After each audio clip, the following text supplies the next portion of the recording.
नमस्कार। आज हम बात करने वाले हैं भारत के इतिहास के एक ऐसे मोड़ की जो शायद सब कुछ बदल देगा। हम बात कर रहे हैं आर्टिफिशियल इंटेलिजेंस यानी एआई की। ये सिर्फ कोई नई टेक्नोलॉजी नहीं है, ये एक पूरी क्रांति है और ये क्रांति भारत के भविष्य को एक नया आकार दे रही है। तो चलिए समझते हैं कि ये सब हो कैसे रहा है। इस बात से ही शुरुआत करते हैं। जरा सोचिए, 100 साल पहले जब बिजली आई थी तो उसने दुनिया को कैसे बदल दिया था। ठीक वैसे ही आज एआई में वो ताकत है कि वो हर इंडस्ट्री, हर नौकरी, यहाँ तक कि हमारे सोचने के तरीके को भी पूरी तरह से बदल दे। ये कोई छोटा मोटा बदलाव नहीं है, ये एक पूरा कायापलट है। और देखिए, जब बात भारत की आती है तो एआई का महत्व और भी कहीं ज्यादा बढ़ जाता है। ये सिर्फ एक टेक्नोलॉजी का टूल नहीं है, ये विकसित भारत एट 2047 के हमारे राष्ट्रीय लक्ष्यों को पाने का और दुनिया के मंच पर अपनी एक अलग पहचान बनाने का शायद सबसे अचूक अस्त्र है। दांव पर बहुत कुछ लगा है ना? तो सवाल ये उठता है कि आखिर भारत इस एआई की क्रांति में एक लीडर बनने के लिए इतनी अच्छी पोजीशन में है क्यों? ऐसा क्या है हमारे पास? इसका जवाब टिका है 3 मजबूत पिलर्स पर, जो भारत के एआई इकोसिस्टम की नींव बनाते हैं। ये वो 3 स्तंभ हैं। पहला, हमारे पास डेटा का एक समंदर है, एक विशाल महासागर। दूसरा, उस डेटा को प्रोसेस करने के लिए जबरदस्त कंप्यूटिंग पावर। और तीसरा, और शायद सबसे जरूरी, इन सबको संभालने वाला हमारा टैलेंट, हमारे स्किल्ड लोग। भारत इन तीनों ही मामलों में बहुत मजबूत हो रहा है। सबसे पहले डेटा की बात करते हैं। सरकार की जो जनधन, आधार और मोबाइल यानी जैम ट्रिनिटी है, और जिस तरह से यूपीआई हिट हुआ है, उसने भारत को दुनिया का सबसे बड़ा डेटा जनरेटर बना दिया है। आप सोचिए, हर डिजिटल पेमेंट, हर सरकारी योजना से जो रियल टाइम डेटा बन रहा है, वो एआई के लिए किसी कच्चे तेल से कम नहीं है। इसी डेटा को खाकर तो एआई सीखता है और बेहतर होता है। अब देखिए, भारत सिर्फ एआई का इस्तेमाल ही नहीं कर रहा है, बल्कि वो ये भी तय कर रहा है कि पूरी दुनिया इसे कैसे इस्तेमाल करेगी। यानी भारत अब इस खेल के नियम बनाने वालों में से एक है, एक ग्लोबल लीडर। जरा ये नंबर देखिए स्क्रीन पर, 89। ये कोई छोटा मोटा नंबर नहीं है।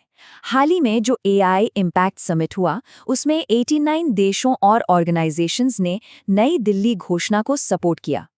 ये एक ग्लोबल वादा है कि एआई को सुरक्षित और सबका भला करने वाला बनाया जाएगा। ये दिखाता है कि दुनिया भारत की बात सुन रही है। और ये सिर्फ कागजी बातें नहीं हैं, इसके पीछे एक ठोस एक्शन प्लान है। एआई को सबके लिए आसान, भरोसेमंद और फायदेमंद बनाने के लिए कई ग्लोबल प्रोजेक्ट शुरू किए गए हैं। इसका सीधा साधा मंत्र है, सर्वजन हिताय सर्वजन सुखाय। मतलब एआई का फायदा हर एक इंसान तक पहुंचना चाहिए। लेकिन जैसा हर शक्तिशाली चीज के साथ होता है, कहानी का एक दूसरा पहलू भी है। एआई एक दो-धारी तलवार की तरह है। जहां एक तरफ बेशुमार मौके हैं, तो वहीं दूसरी तरफ कुछ बहुत गंभीर चुनौतियां भी हैं। पहले अच्छी खबर की बात करते हैं। नास्कॉम की एक रिपोर्ट कहती है कि 2030 तक एआई भारतीय इकोनॉमी में करीब 500 बिलियन डॉलर और जोड़ सकता है। जरा सोचिए, ये कितना बड़ा इकोनॉमिक बूस्ट हो सकता है। ये स्लाइड पूरी कहानी को एक साथ दिखाती है। एक तरफ वो भविष्य है, जहां एआई खेती में क्रांति ला रहा है, हेल्थ केयर में संजीवनी बन रहा है और अदालतों में स्पेस पोर्टल के जरिए इंसाफ को तेजी दे रहा है। लेकिन सिक्के का दूसरा पहलू भी देखिए। उन नौकरियों का क्या होगा जो ऑटोमेशन की वजह से चली जाएंगी? डीप फेक जैसे खतरों का क्या? और क्या एआई हमारे समाज के पुराने भेदभाव को और मजबूत कर देगा? ये सवाल बहुत गंभीर है। तो सवाल ये है कि भारत इन मौकों को हकीकत में कैसे बदलेगा और इन चुनौतियों से कैसे निपटेगा? इसके लिए एक बहुत ही साफ और सोचा समझा मास्टर प्लान तैयार किया गया है। भारत की स्ट्रैटेजी इन चुनौतियों का सीधा सामना करने की है। इंडिया एआई मिशन के तहत 10,000 करोड़ से भी ज्यादा का निवेश हो रहा है, ताकि देश में ही कंप्यूटिंग पावर बनाई जा सके। लोगों के डेटा को सुरक्षित रखने के लिए digital personal data protection act जैसा कानून है।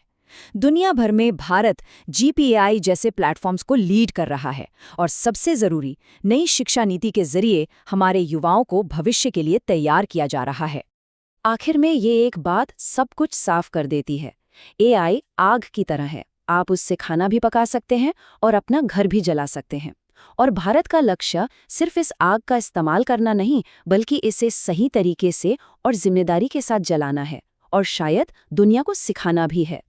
और यहीं पर आकर हम इस सबसे बड़े सवाल पर रुकते हैं, भारत इनोवेशन की रफ्तार को कम किए बिना इसके खतरों को कंट्रोल करने के लिए वो सही बैलेंस कैसे बनाएगा।